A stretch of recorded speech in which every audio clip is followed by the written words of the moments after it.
If the history of boxing has taught us anything, it is that the overlooked foe is often the most dangerous. Just as the unseen punch is most likely to end the fight, the prohibitive underdog is often the one to unseat a truly great champion. When Wilfredo Gomez neglected to prepare for Salvador Sanchez, or when the aging Max Schmeling capitalized on the inexperience of the young Joe Louis, or when Buster Douglas knocked out Mike Tyson as a 42-1 underdog. Boxing has always been a stage for the most poignant human drama, and proof that no challenger is to be counted out before the final bell. Such could very well be the case with Chris Algieri, the next opponent of pound-for-pound great Manny Pacquiao. Though Algieri comes in as nearly a 6-1 underdog, many in the boxing world have sensed the upset. Algieri possesses a keen mind for boxing, an excellent jab, and the reach advantage to go along with it. If Pacquiao wants to remain the champion, he will need to find a way around Algieri's long arms. Fortunately, he's done that many times before. This is Manny Pacquiao, closing the gap.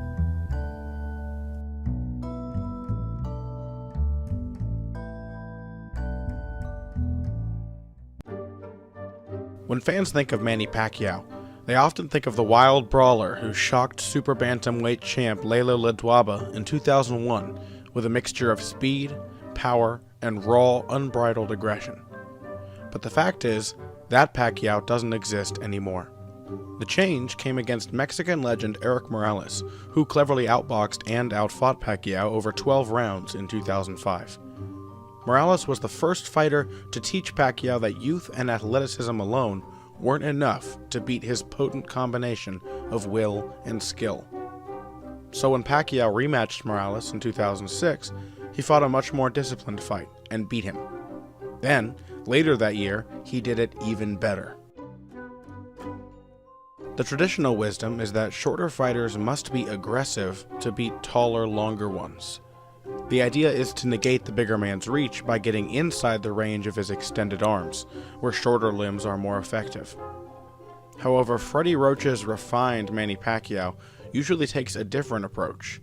He forces the taller man to negate his own reach advantage himself.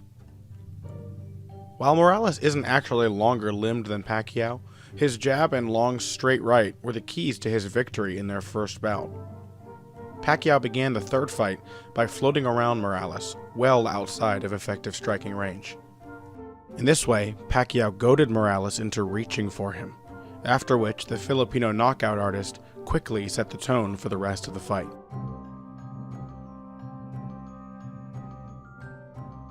As Morales advances behind a feint, Pacquiao steps back to the edge of punching range. Morales stays on him, quickly stepping forward to land his right hand.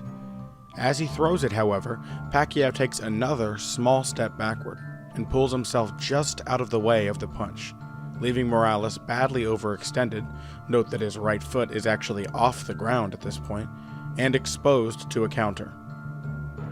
Pacquiao paused with his right to measure the range and keep Morales off balance, then quickly follows with a sharp left hand and a right uppercut to seal the deal.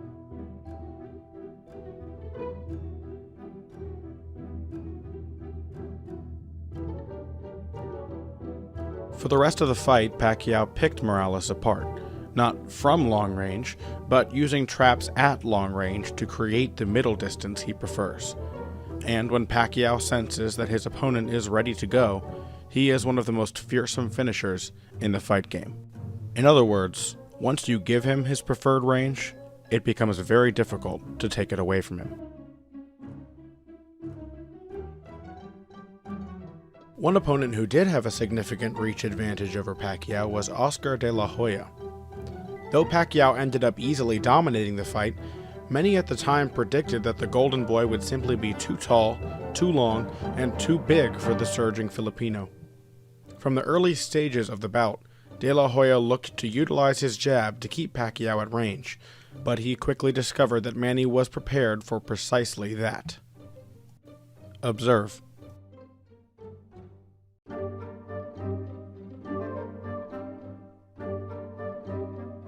Pacquiao begins by offering De La Hoya his own jab, not intending to land the punch, but rather inviting his rangy opponent to jab with him.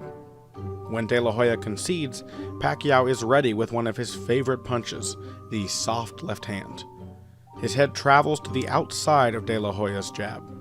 Oscar does manage to clip the side of Manny's head, but he is met with a stiff punch to the chest in return.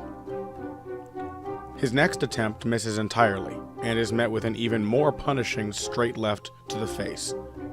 Manny finishes by re-establishing the range with his own jab, forcing De La Hoya to fight long, which should suit him, but in fact grants Pacquiao the space and time he needs to find more openings for counters. Pacquiao also excels when it comes to angular movement, very useful for slipping past the punches and footwork of a clever foe. One of his most trustworthy tactics is to circle left, toward the right hands of his orthodox opponents, which once again flies in the face of conventional wisdom. Nonetheless, Pacquiao uses this movement to facilitate his trusty left hand, and to ensure that his opponent doesn't see it coming. Watch the trick at work against Brandon Rios.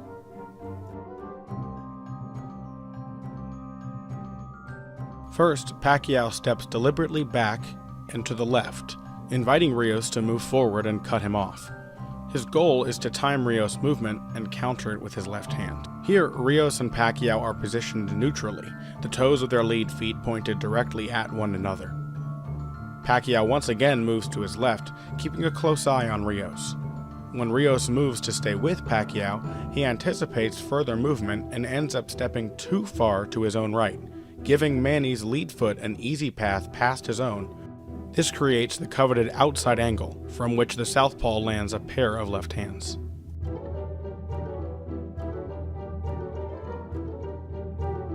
The Pacquiao of old was undeniably exciting, but he simply doesn't exist anymore. In his place is this, a less volatile, less dangerous, but far more crafty fighter, capable of setting sophisticated traps and carefully walking his unwitting opponents into them.